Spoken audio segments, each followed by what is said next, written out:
Transes.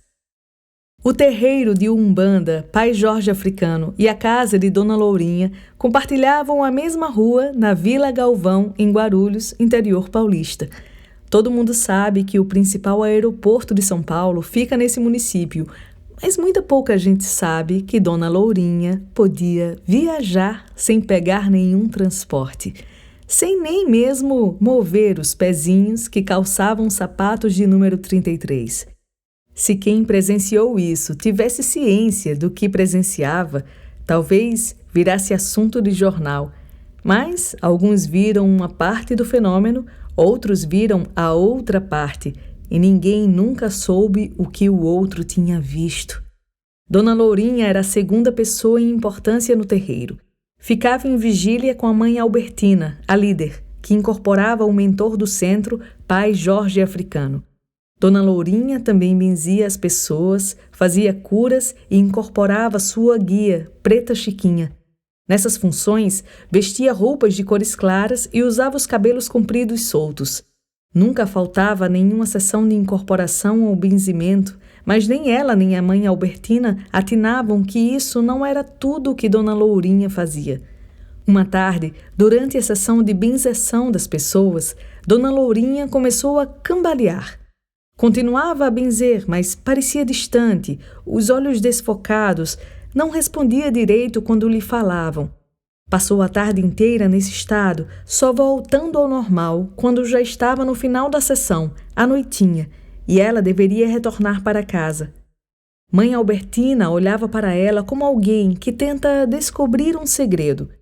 Dona Lourinha mesma não dizia nada, não explicava o que tinha acontecido, nem lembrava de relacionar essa situação com alguma outra que já tivesse vivenciado.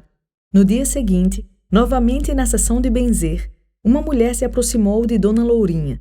Disse que já tinha feito suas obrigações em agradecimento à graça recebida e abraçou a benzedeira bem forte. Não fosse a senhora ontem, minha filha tinha perdido o bebê. A gente não estava com dinheiro nem para pegar um táxi. Eu não iria dar mais tempo de ir para o hospital. Dona Lourinha estranhou.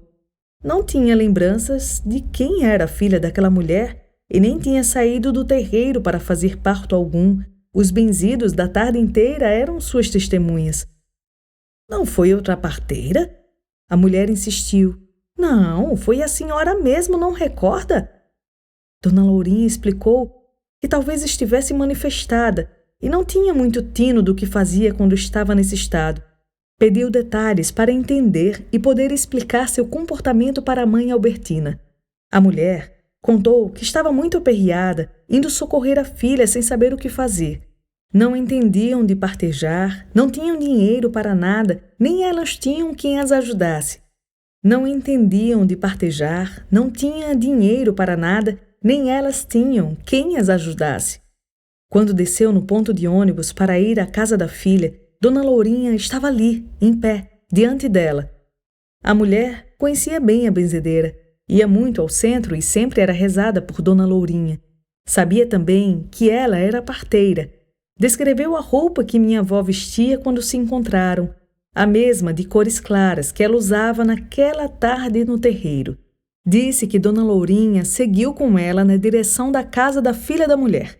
Não olhou para ninguém, parecia já saber o que fazer. E fez, em silêncio. Terminado o parto, saiu sem dizer nada. A tarde já estava no fim. Esse tipo de fenômeno só tinha acontecido uma outra vez na vida de Dona Lourinha, quando ela ainda morava em Natal. Muito mais comum era receber comunicações dos espíritos. Ela incorporava várias entidades, além de Preta Chiquinha, que era sua guia de frente, a principal. Também apareciam Luluzinha, que era o Herê, e mais raramente o caboclo Urubatã de Madri, entidade indígena. Ela baixava a cabeça, fechava os olhos e se concentrava.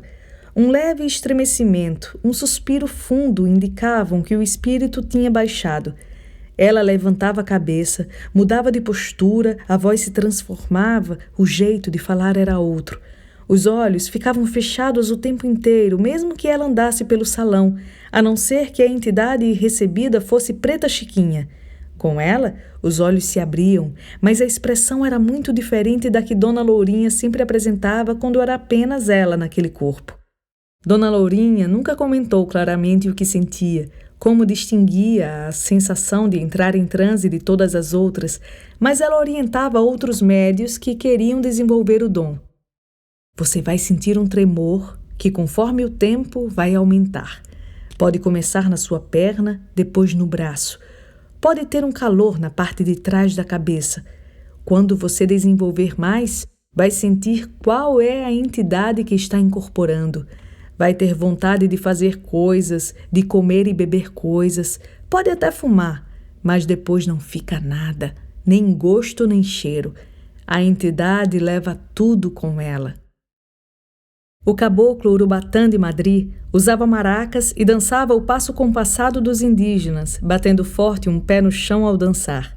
Luluzinha chegava rindo, saltitante, falava como criancinha e pedia doces e balas. Preta Chiquinha encurvava o corpo todo de Dona Lourinha, se apoiava numa bengala para andar.